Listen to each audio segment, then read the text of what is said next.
Ruth because the net was cut short.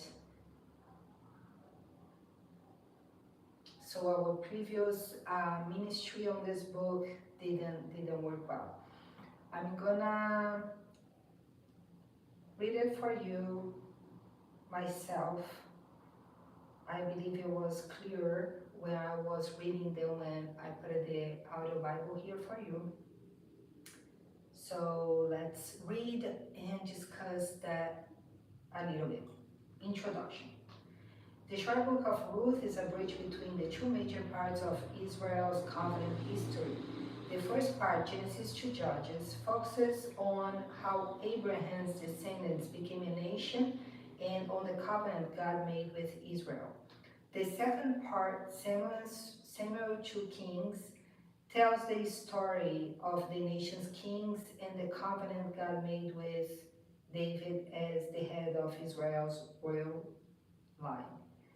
Ruth helps the transition by opening the days of the judges and ending with the genealogy of David. So we are just we have already covered the first part, and now only after we are done with this that we are going to start on the second part. I'm sorry, I'm a little tired. So Ruth is a book in the middle.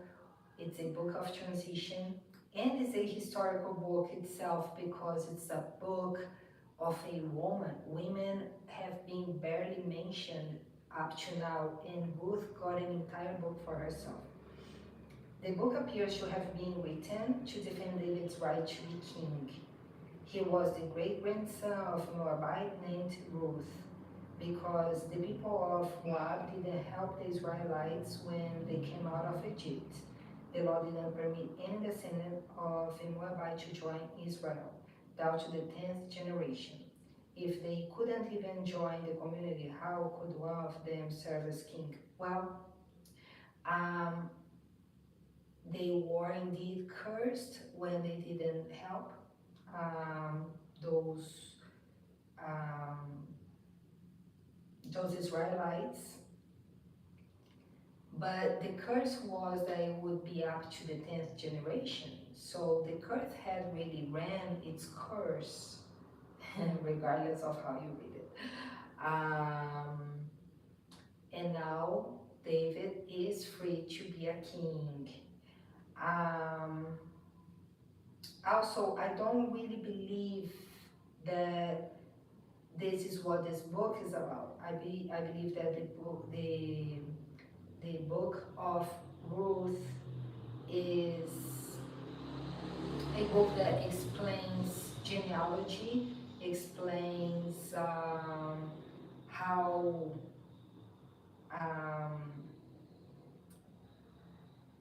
people kept their dead family members alive through other family members.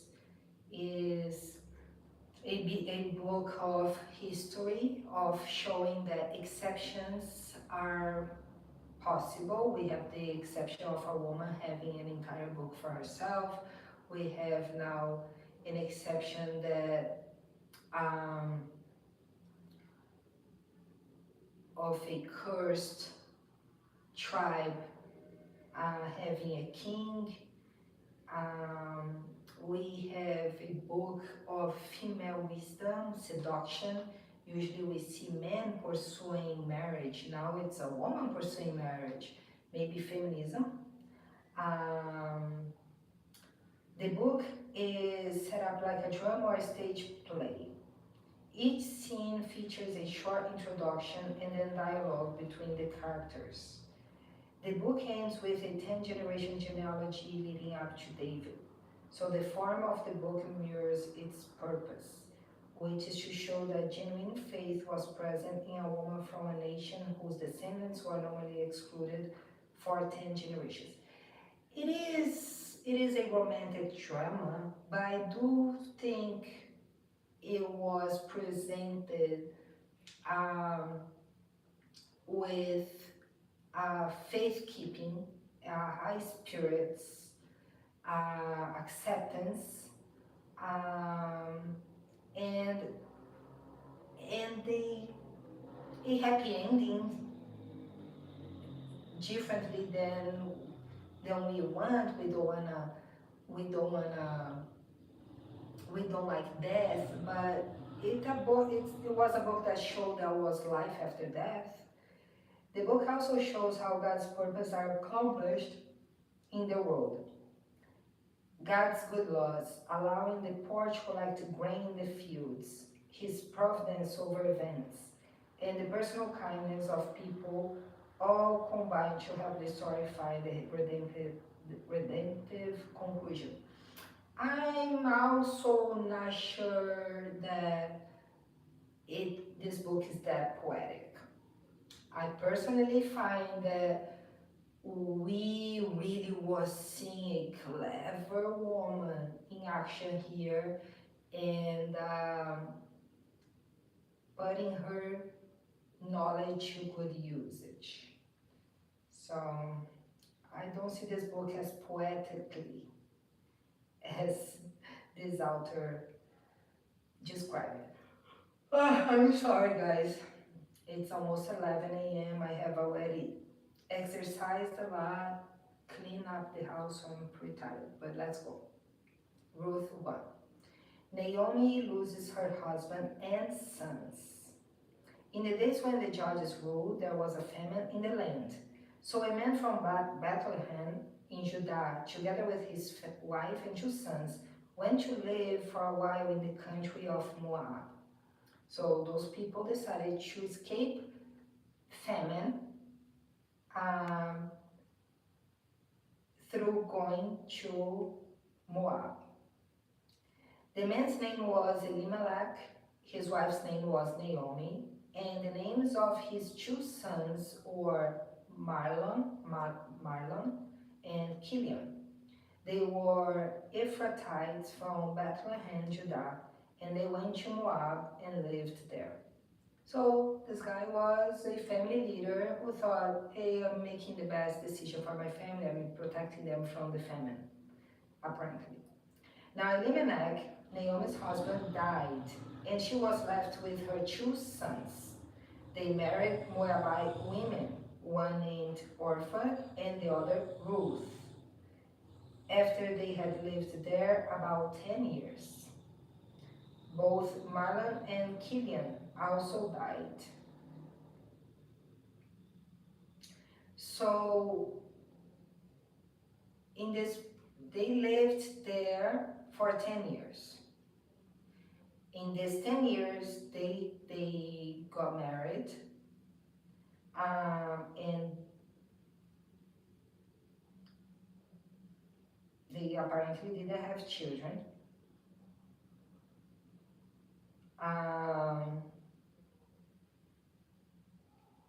And they died. So maybe they weren't too young when the father died. Maybe they were already teenagers, entering adulthood, and then they got married, they got to enjoy, or maybe they were about, let's suppose, 10-year-olds. They got married when they were about 18, and then they got to enjoy marriage for 2 years before they died, but they didn't have children. I don't know. And Naomi was left with her 2 sons and her husband. So now this woman, Naomi, she lost pretty much her entire family. She, at least her really blood family, she now only has the in-laws. Let's see what people are saying here. Oh, the pigs. People are here asking money. I'm preaching for free to help others, to work for Jesus. When you work for Jesus, He pays you, and that's what I'm doing here. I'm working for Jesus as a volunteer, and I let Him bless me. If there is one thing I learned from childhood, is not to ask money for anybody. I would ask money for my father when I was 8 years old, and he would say, To clean up my bedroom, my bathroom of my business, it's 5 reais. To clean up the floor of my business is 15 reais. To wash my car is also 15 reais. How much money do you want? He always taught me that money didn't come out of a tree and of somebody else's wallet. So, and I'm a woman. Can you imagine a man asking, I believe it was a man asking for money. Um, Even if I had, I wouldn't give people. Work for your money. Ask for a job, right? If you want a job, visit my Instagram. It's Lotus in English, which is Lotus. It's the flower, Lotus, Lotus, book clubs, okay? Search for me over there, ask for a job, and show you how I can help you make money. But I would definitely not just give money to people. I need money. Who doesn't, right? But we work for our money. We ask for work, and the money will come. So let's keep it up. Naomi and Ruth returned to Bethlehem. When Naomi heard in Moab that the Lord had come to the aid of his people by providing food for them, she and her daughters-in-law prepared to return home from there. With her two daughters-in-law, she left the place where she had been living and set out on the road that would take them back to the land of Judah. Then Naomi said to her two daughters-in-law, "Go back, each of you, to your mother's home. May the Lord show you kindness, as you have shown kindness to your dead husbands and to me. May the Lord grant that each of you will find rest in the home of another husband." Then she kissed them goodbye, and they wept aloud and said to her, "We will go back with you to your people." So Naomi guided her two daughter-in-laws back to Moab, um, back to their initial country, which I believe was Bethlehem. And let me confirm here.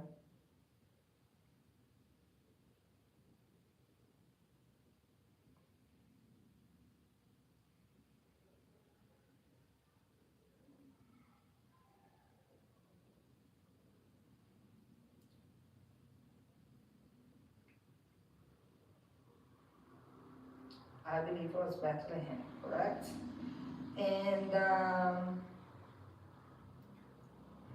she didn't tell them, "Hey, you are nothing of my blood. You are just wives of my my sons. Take care of yourselves. Forget about me." No, she helped them back to the land where she thought they would be better cared for financially. And once there, she also wasn't selfish about saying, "You have to take care of me, I'm an old woman, I'm the mother of your late husbands." She said, "No, go seek a refuge at your parents' house, and I hope you find new husbands." So it really shows like the woman was thinking about those women, not herself. Um, but Naomi said, "Return home, my daughters. Why would you come with me? Am I going to have more sons who could become your husbands? Return home, my daughters. I am too old to have another husband. Even if I thought there was still hope for me, even if I had a husband tonight and then gave birth to sons, would you wait until they grew up? Would you remain unmarried for them? No, my daughters. It is more bitter for me than for you, because the Lord's hand has turned against me." So here we are seeing that this woman is really thinking about those women. Um, we are getting to understand a little bit about their mindset, their culture, where she believes that she's responsible for remarrying them, but she acknowledged that she's to advancing age to accomplish that. Um, and even if she could do that, it would be a torture making them wait so long for them to be married again. So she's really thinking about her daughters-in-law. But Ruth replied, "Don't urge me to leave you or to turn back from you. Where you go, I will go, and where you stay, I will stay. Your people will be my people, and your God, my God. Where you die, I will die, and there I will be buried. May the Lord deal with me, be it ever so severely, if even death separates you and me." When Naomi realized that Ruth was determined to go with her, she stopped urging her. So Ruth is really it proves that she has Naomi's character. She's also being selfless. She's thinking about her mom-in-law, and she is adopting her mom-in-law as her mother-in-law. So the two women went on until they came to Bethlehem. So it is Bethlehem. When they arrived in Bethlehem, the whole town was cheered because of them, and the women exclaimed, "Can this be Naomi?" "Don't call me Naomi," she told them. "Call me Mara, because the Almighty has made my life very bitter. I went away full, but the Lord has brought me back empty. Why call me Naomi? The Lord has afflicted me. The Almighty has brought misfortune upon me." So Naomi returned from Moab, accompanied by Ruth the Moabite, her daughter-in-law, arriving in Bethlehem as the barley harvest was beginning. So Naomi returned from Moab, accompanied by Ruth the Moabite, her daughter-in-law, arriving in Bethlehem as the barley harvest was beginning. So Naomi arrived there grieving, feeling that she was being punished by God, but she didn't realize that the situation was about to turn. The harvest was just beginning. And she has the right to grieve, right? She really lost a lot. A husband over there was the woman's wallet payment. If you take the husband out of the home, the woman is now in a very bad spot. And her two sons, which would be like her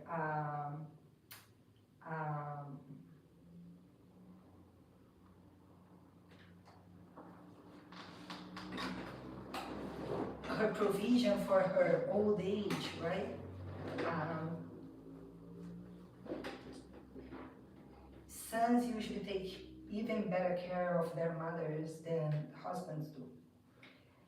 So now we're gonna go to Ruth 2. This book only has 4 chapters. So we are already on half. We are entering half of this book. Ruth 2. Ruth meets Boaz in the grain field. Now Naomi had a relative on her husband's side, a man of standing from the clan of Elimelech, whose name was Boaz. And Ruth the Moabite said to Naomi, "Let me go to the fields and pick up leftover grain behind anyone in whose eyes I find favor." Naomi said to her, "Go ahead, my daughter." So she went out, entered a field, and began to glean behind the harvesters. As it turned out, she was working a field belonging to Boaz, who was from the clan of Elimelech. So it seems like a coincidence happened. Naomi has had this family member over there, Boaz, and Ruth asked her mother's permission to find work, apparently taking responsibility upon herself to take care of them financially. And she happens to have found job in Boaz's land. Seems like it was a coincidence. Just then Boaz arrived from Bethlehem and greeted the harvesters. The Lord be with you. The Lord bless you, they answered. Boaz asked the overseers of his harvesters, who does the young woman belong to? So Boaz didn't even know the woman was there, who she was. So everything leads to a coincidence being taking place.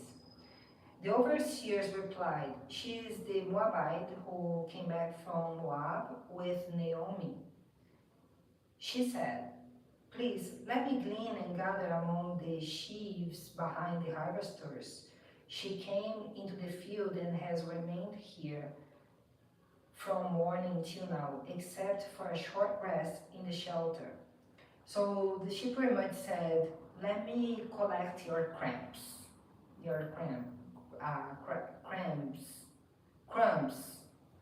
Um, and she has spent a full day over there. So she was on a mission to feed them.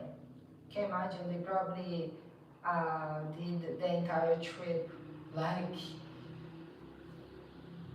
without much food. They were already had experienced a famine in their country, and they probably had walked a long time to reach Bethlehem, which is another country. So for her to have spent the entire day there collecting food, most likely she was hungry for a while. So Boaz said to Ruth, so now Boaz is with, he said to Ruth herself, my daughter, listen to me. Don't go and glean in another field and don't go away from here. Stay here with the women who work for me. Watch the field where the men were harvesting and follow along after the women. I have told the men not to lay a hand on you. And whenever you are thirsty, go and get a drink from the water jars the men have filled. So he appreciated what she had done, what he heard of her, and he he told her exactly how to go on with her job and ensured her that she would be sexually safe, that those men were already instructed not to touch her. At this, she bowed down with her face to the ground and asked him, why have I found such favor in your eyes that you notice me, a foreigner?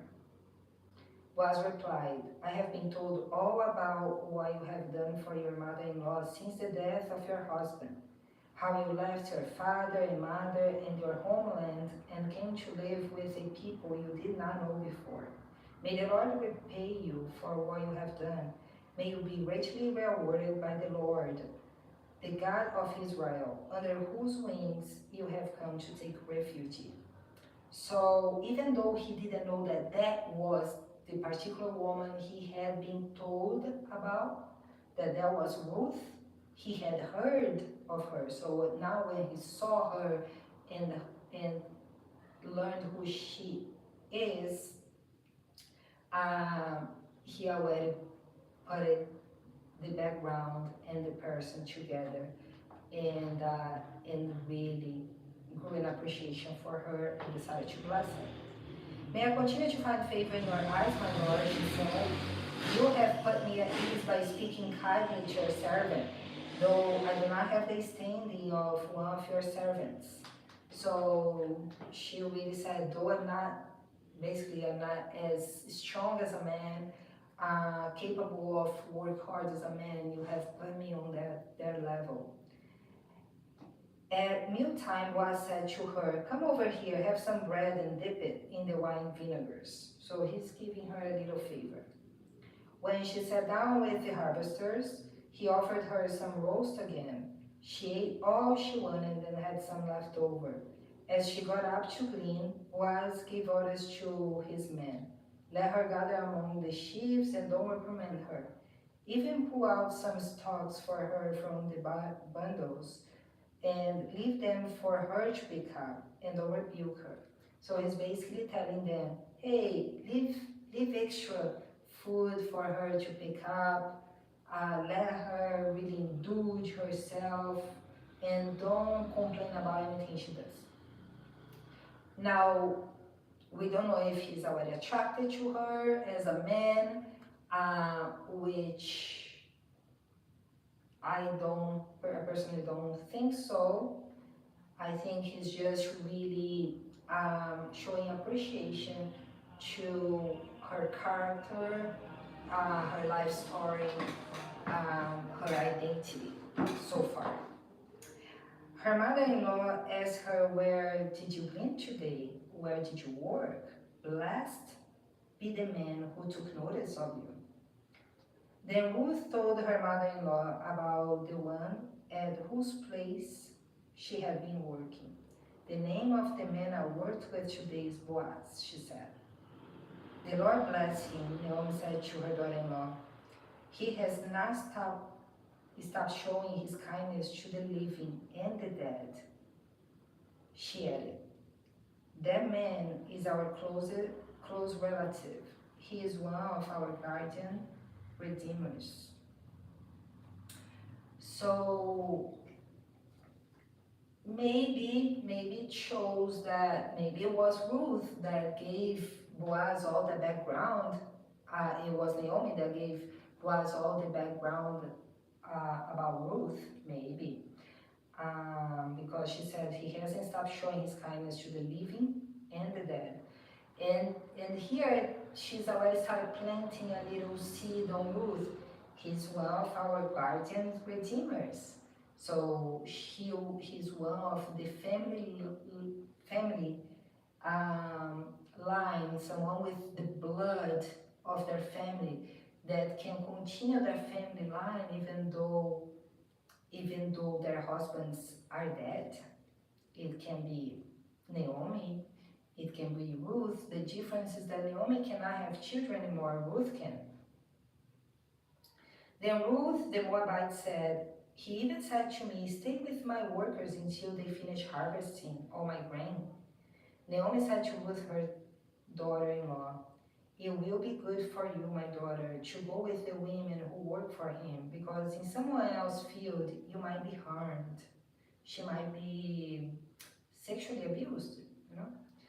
So Ruth stayed close to the women of Boaz to glean until the barley and wheat harvests were finished. And she lived with her mother-in-law. All right, let's go to chapter 3, and the next chapter is the last one. Ruth and Boaz at the threshing floor. One day Ruth's mother-in-law, Naomi, said to her, my daughter, I must find a home for you where you will be well provided for. Now Boaz, with whose women you have worked, is a relative of ours. Tonight he will be winnowing barley on the threshing floor. Wash, put on perfume, and get dressed in your best clothes. Then go down to the threshing floor, but don't let him know you are there until he has finished eating and drinking. When he lies down, note the place where he's lying. Then go and uncover his feet and lie down. He will tell you what to do. So it seems like Ruth is really like articulating a plan of marriage here. So she's now a little bit clearer to her daughter-in-law about her plan, her idea. She's saying, hey, I really have to find a home for you. You know, I have to marry you. She knows even though she's a woman, she's working, she's not gonna be paid enough to take care of herself. It's how things worked during that time. Even nowadays, it's very difficult for a woman to make a lot. And then she talks about Boaz. Hey, Boaz is really close relative. And then she already tells her where Boaz is gonna be.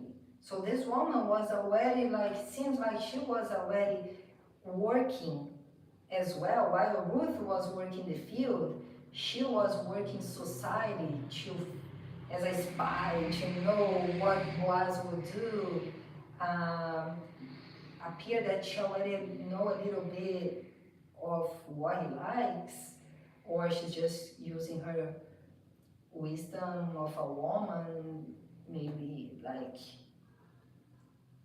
or her faith, I don't know, but she's giving precise directions to her daughter-in-law, where to be, how to be presented, when to show up to him, how to show up to him.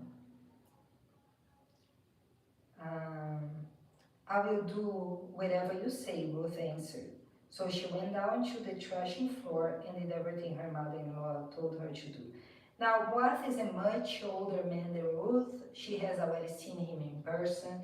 She probably could have said, Mom, this man is way too old for me.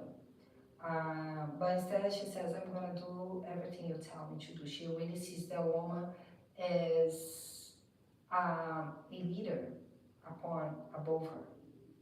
When Boaz had finished eating and drinking and was in good spirits, he went over to lie down at the far end of the grain pile. Ruth approached quietly, uncovered his feet, and lay down. Why uncover his feet? Because at some point he would feel cold and would start waking up. In the middle of the night, something startled the man. Maybe he stretched his foot a little bit, he moved himself a little bit and touched her, right? He turned and there was a woman lying at his feet. Who are you? He asked. So it seems like you really didn't know anything about what was being planned. Maybe it was a little plan between him and the mother-in-law, but usually when there is a plan like this, the Bible does enable us to know. I don't think it was. I am your servant Ruth, she said. Spread the corner of your garment over me, since you are guardian redeemer of our family. So she basically said, I'm Ruth, make love to me, because you are a family line of mine, someone who can substitute my husband. The Lord bless you, my daughter, he replied. This kindness is greater than that which you showed earlier. You have now run after the younger men, whether rich or poor. And now, my daughter, don't be afraid. I will do for you all you ask. He already knows. I definitely will have sex with you. All the people of my town know that you are a woman of noble character. Although it is true that I am a guardian redeemer of our family, there is another who is more closely related than I. Stay here for the night, and in the morning, if he wants to do his duty as your guardian redeemer, good, let him redeem you. But if he's not willing, as surely as the Lord lives, I will do it. Lie here until morning. So he's already making her feel acquainted with him a little bit, and telling her I do need to go to follow policy, but in a way he's already saying, rest assured that nobody's gonna take my place. I will be this guy. So she lay at his feet until morning, but got up before anyone could be recognized. And he said, no one must know that woman coming to the threshing floor. He also said, bring me the shawl you are wearing and hold it up. So she bought him the clothes she was wearing and hold it up for him. When she did, he poured into it 6 measures of barley and placed the bundle on her.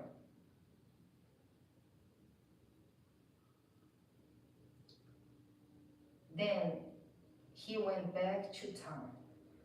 So it seems like he made a little flower bouquet. And for her, I don't know, he made a little uh, wedding dress out of her regular clothes. When Ruth came to her mother-in-law, Naomi asked, "How did it go, my daughter?" Then she told her everything Boaz had done for her and added, "He gave me these 6 measures of barley, saying, 'Don't go back to your mother-in-law empty-handed.'" Then Naomi said, "Wait, my daughter, until you find out what happens. For the man will not rest until the matter is settled today." So what I believe here is that Boaz and Naomi was of the same intellectual level, and that was his way of sending a message to Naomi. I know what you're doing. I know this was all planned out by you, and this is an assurance to you that I will marry her.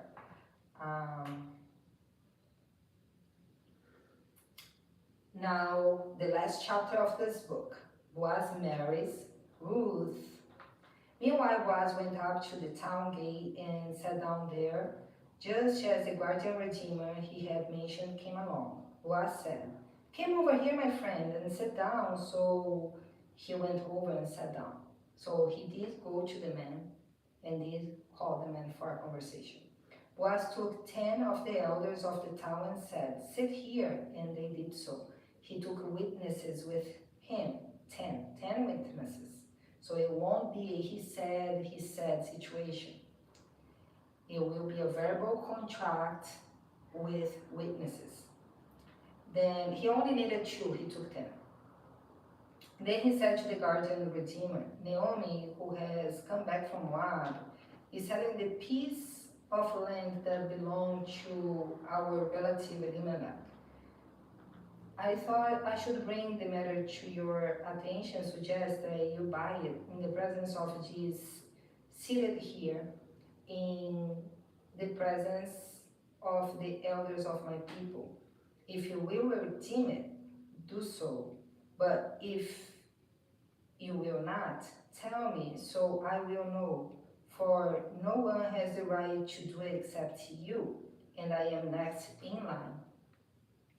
So he's not talking about Naomi at all. She's probably a very attractive woman. He doesn't want to startle the man toward her. He's talking about land. "I will redeem it," he said. Then Boaz said, "On the day you buy the land from Naomi, you also acquire Ruth the Moabite, the dead man's widow. The dead man's widow. In order to maintain the name of the dead with his property." So here he's like, he first got the man out there excited, right, about the land. And then he's like, "Yes, but on that day you are gonna get a widow." He didn't say, "Hey, this woman that's gorgeous," a widow. And so the land can be the land of the dead. It's not gonna be your land. It's going to continue his family line.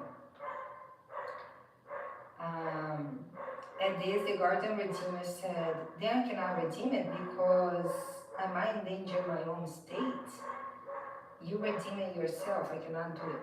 So basically what he's saying is, hey, everything that I already owe might also become the dead man's.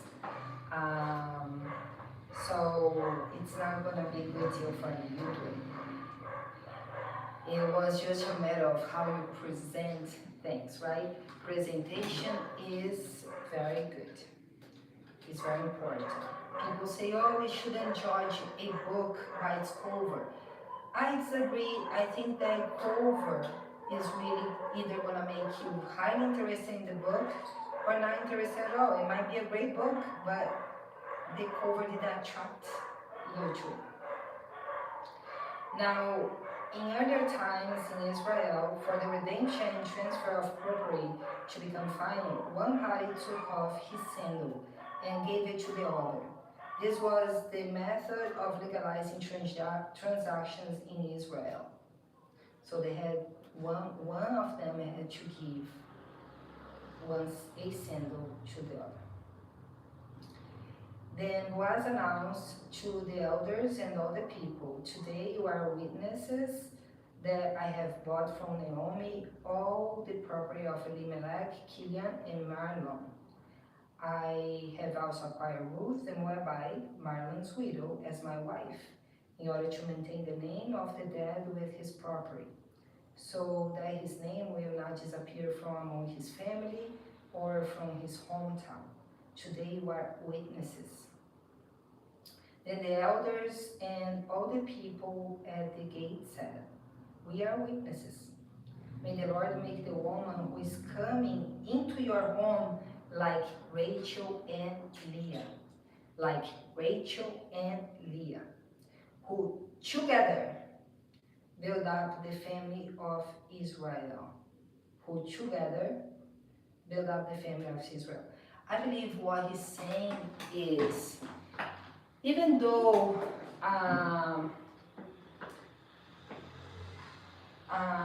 Jacob was just in love with Rachel and just wanted to have one wife, why he had two? He was given two. Why don't you get two? You know, why don't you also give Naomi a husband? They are probably of the same age. The difference is that the man continues to be able to have children while the woman stops. So through Ruth, Naomi can be a mother. Naomi can continue the family line of her dead husband too. So he is probably building a seed in Boaz's ear, just like Naomi had planted a seed on Ruth's ears. Maybe you have standing in Ephraim and be famous in Bethlehem. Though the offspring the Lord gives you by this young woman,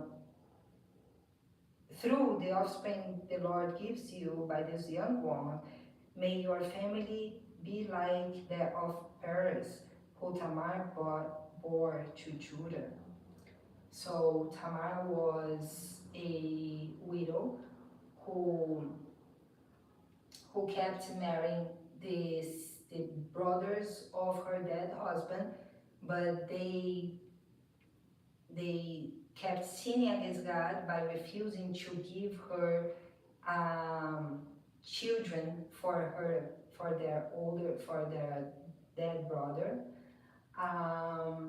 to the point where their father didn't want to give her his last child, out of fear that he too would die. And then she disguised herself as a prostitute and had sex with him so she could be pregnant and continue the family line of her first husband. And when the news came that she was pregnant while she was supposed to be celibating, she told her father-in-law, yes, I'm pregnant, but the father of my child is you. Then he realized that she did that to continue their family line.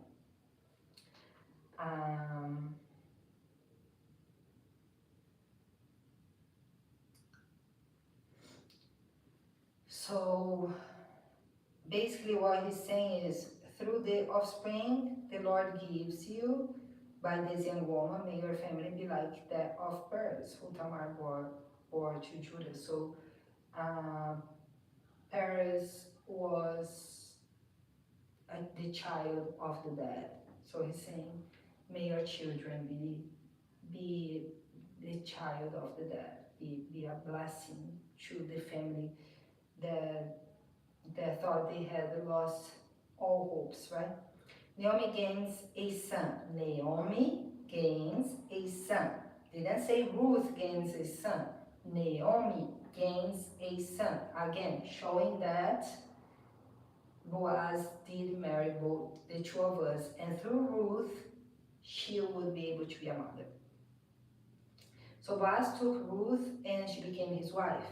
When he made love to her, the Lord enabled her to conceive and she gave birth to a son. The women said to Naomi, praise be to the Lord, who this day has not left you without a guardian redeemer.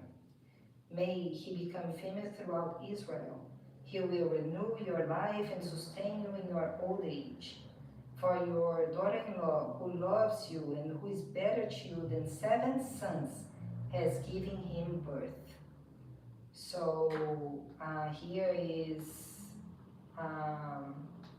the women is telling her that she was blessed because she was not left without a guardian redeemer. So this is really another way of saying that he did marry her too.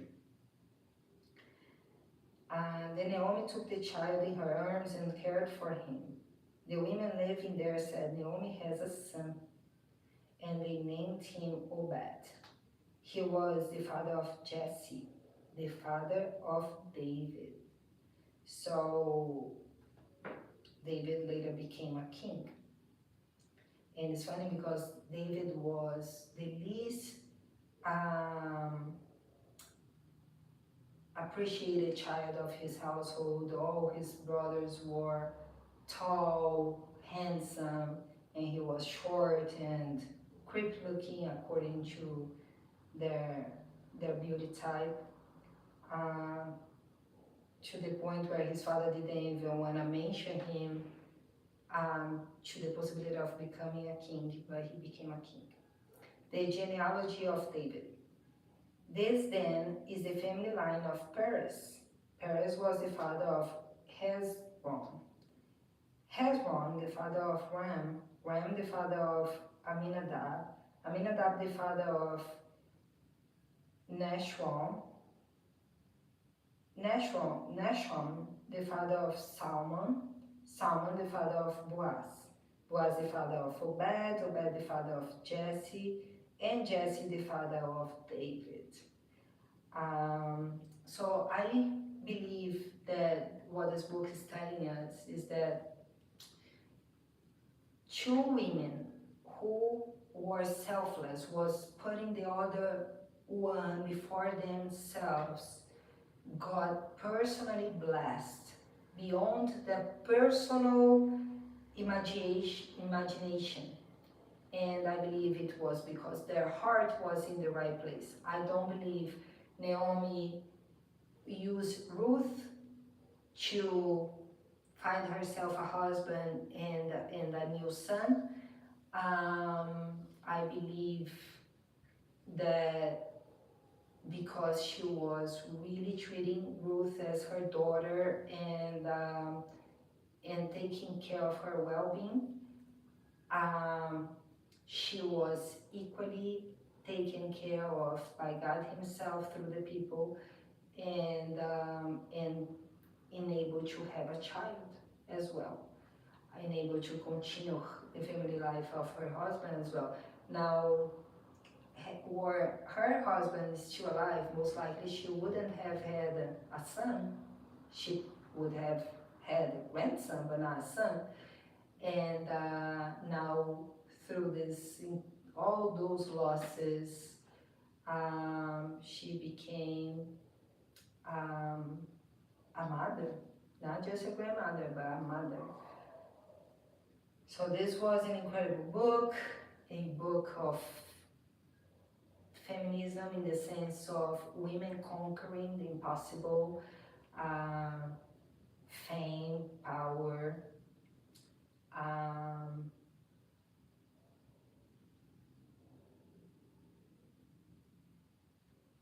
children at old age, defining biology. So it's a historical book, amazing book. The ministry, the worshiping part, I will keep from our previous ministry. You just look for Book of Ruth, worshiping. You get to see the songs that we chose. I'm just gonna delete the previous Book of Ruth, and this one's gonna be available for you guys tomorrow. It takes about 24 hours for YouTube to make this one accessible for you. But for now, this is all. Let me see if there is any other